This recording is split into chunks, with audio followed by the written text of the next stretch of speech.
आप देख रहे हैं जेएनएन प्रस्तुति भाग्य रेखा हस्त रेखा की संपूर्ण जानकारी। भाग्य रेखा पंडित विद्यासागर पांडे के साथ। गुरु ब्रह्मा गुरु विष्णु गुरु देवो महेश्वर गुरु साक्षात् परम ब्रह्म तस्मै श्री गुरवे नमः। अखंड मंडलाकारं व्याप्त येन चराचरं तत्पदं दर्शितं येन तस्मै श्री गुरवे नमः।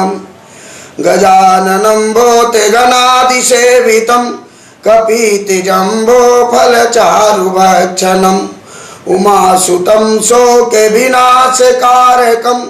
नमामि विघ्नेश्वर पादपङ्कजम्।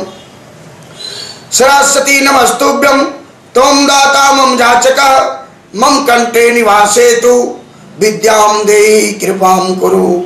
लाल देह लाली लसे हरिधरी लाल लंगूर वज्र देह दानव दलना जय जय जय कपीसूर। चैनल के दर्शकों को आज का मेरा प्रणाम नमस्कार। हस्तरेखा वास्तविक में क्या है, हस्तरेखाओं के जीवन में क्या फलाफल होता है। हस्तरेखाएं बोलती है उसकी भाग्य की रेखाएं सर्वप्रथम आपके हस्तों में चिन्हित रहती है। भाग्य रेखाएं जो अपने कर्मों के अनुसार हस्त रेखाओं में परिवर्तनशील है। जैसे कर्म करते हैं रेखाओं में परिवर्तन होता है। मनुष्यों के सभी चरित्रों को पता हस्त रेखाओं द्वारा प्राप्त होता है।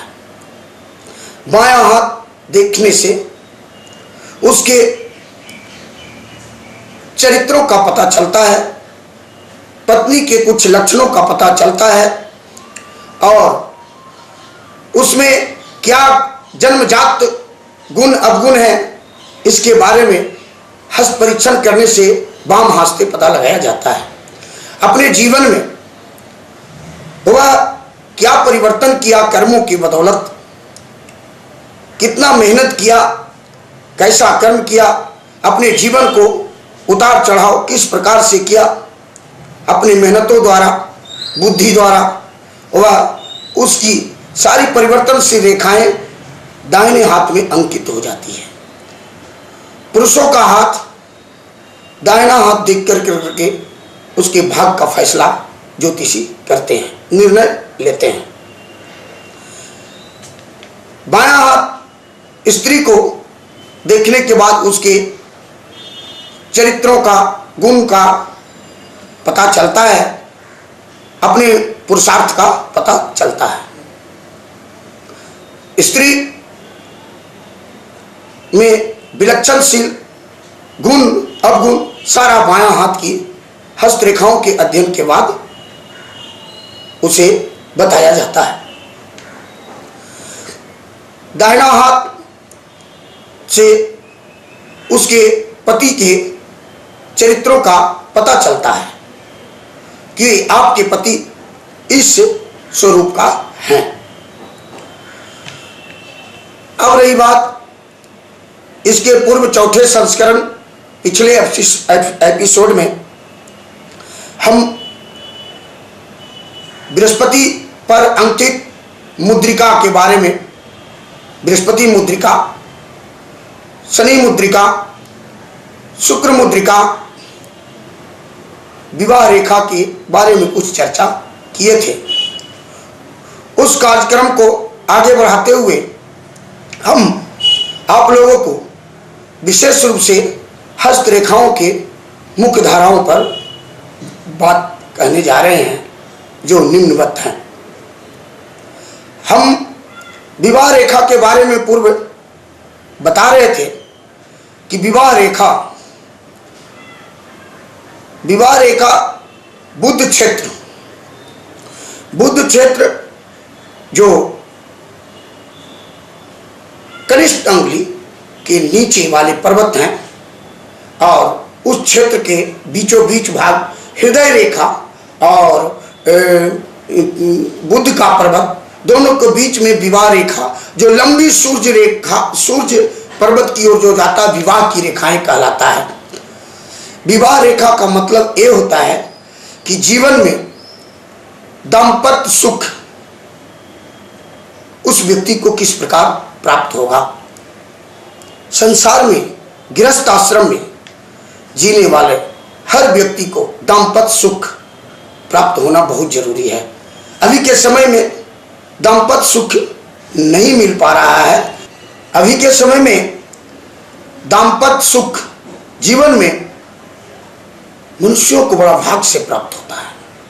भाग्यशाली व्यक्ति वह कहे जाते हैं जिसके गृहस्थ आश्रम में पति से पत्नी, पत्नी से पति संतुष्ट होते हैं। कहा भी जाता है कि जिस घर में दोनों में प्रेम बना रहता है उस घर में गृह लक्ष्मी का वास होता है। लक्ष्मी सदा प्रसन्न होती है और उस घर में सुख शांति बहुत काफी मात्रा में पाया जाता है। आपस में प्रेम से, राय विचार से कार्य करने में जो उन्नति होती है वह साक्षात उसको लाभ स्वयं दिखाई देता है। तो वह सुख दाम्पत्य जीवन में कैसे होता है और दुख भी कैसे होता है, सारे हस्तरेखाओं में अंकित है। हस्तरेखाओं में दाम्पत्य सुख किस प्रकार होता है जो हम बताने जा रहे हैं। विवाह रेखा, विवाह रेखा बुध क्षेत्र को इंकित करते हुए हृदय रेखा की, हृदय रेखा में थोड़ा अंकुश टाइप के बना करके हृदय रेखा से कुछ दूरी पर स्थित रहता है और अगल बगल में प्रणय क्षेत्र जितने भी रहते हैं वह उसके जीवन में प्रेम संबंध होते हैं। वो प्रेम संबंध को हम दूसरा नाम ज्योतिष क्षेत्र में प्रणय रेखा कहते हैं। वह जीवन को विचलित करता है, भटकाव करता है। यदि उसके जीवन में गृहस्थ आश्रम में वैसी रेखा उत्पन्न हो जाए तो वह व्यक्ति को प्रेम संबंध बनना प्रारंभ होता है तो व्यक्ति को मन मुटाव हो जाता है और पत्नियों से लड़ाई झगड़ा शुरू होता है। और तो वह लड़ाई झगड़ा शुरू होता है तो आपस में विचारधारा गलत दिशाओं में बह जाता है और उसका दुष्परिणाम दोनों को भोगना पड़ता है। सुख प्राप्ति का मुख्य उद्देश्य यह है कि बृहस्पति क्षेत्र मजबूत हो, विवाह रेखा हृदय रेखा में अंकुश लगाए हुए हो, उन्नत हो, बड़ा हो, डीप हो, कहीं बिंदु जाली क्रॉस चिन्ह विवाह रेखा पर ना हो, साफ सुथरा हो और गुलाबी कलर लिए हुए अंकुश धारण किए हो। उन्नत सूर्य क्षेत्र, उन्नत भाग क्षेत्र अपनी दिशाओं में मजबूत हो तो वह व्यक्ति गृहस्थ आश्रम में सुख प्राप्त करता है। विवाह रेखाएं हृदय रेखा की नीचे जब झुक जाती है, हृदय रेखा को काटते हुए मस्तिष्क रेखा के समीप समाप्त होती है तो वह पति और पत्नी में कटुता प्रारंभ हो जाता है। केस मुकदमा तक उसके जीवन में होने लग जाता है और बिखराव जीवन हो जाता है। अशांति के दौर में दोनों जीने लगता है। तो उसे व्यक्ति को अपने बचाव करने के लिए हस्तरेखा ज्योतिषी के संपर्क में आना चाहिए और सभी क्षेत्रों को गणना कर करके उसे ज्योतिषी उसके उपायों को बताएगा और उसकी बात को जो मानता है वह गृहस्थ सुख प्राप्त हो जाता है। गृहस्थ सुख बहुत ही लाभदायी होता है। गृहस्थ आश्रम के बिना धार्मिक कार्य भी कोई करते हैं तो पति और पत्नी दोनों पूजा पाठ अनुष्ठान में बैठते हैं। जो आनंद और पूजा पाठ में जो आनंद प्राप्त होता है उसका अनुभूति स्वयं उसे प्राप्त होता है। दाम्पत्य जीवन बहुत ही आनंदमयी जीवन होता है।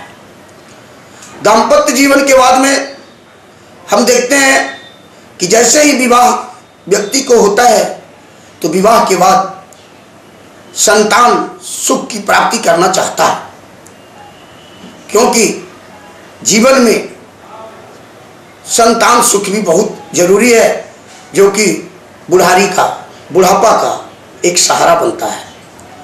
तो संतान सुख और संतान उत्पन्न दोनों में आसमान जमीन का अंतर है। सबसे पहले हम बात करते हैं संतान रेखा का। तो बुध क्षेत्र पर विवाह रेखा के ऊपर खड़ी खड़ी जो बड़ा और सीधी मोटी जो रेखाएं होती है, उस रेखाएं जो बड़ा और सीधा होता है वह पुत्र का रेखा कहलाता है।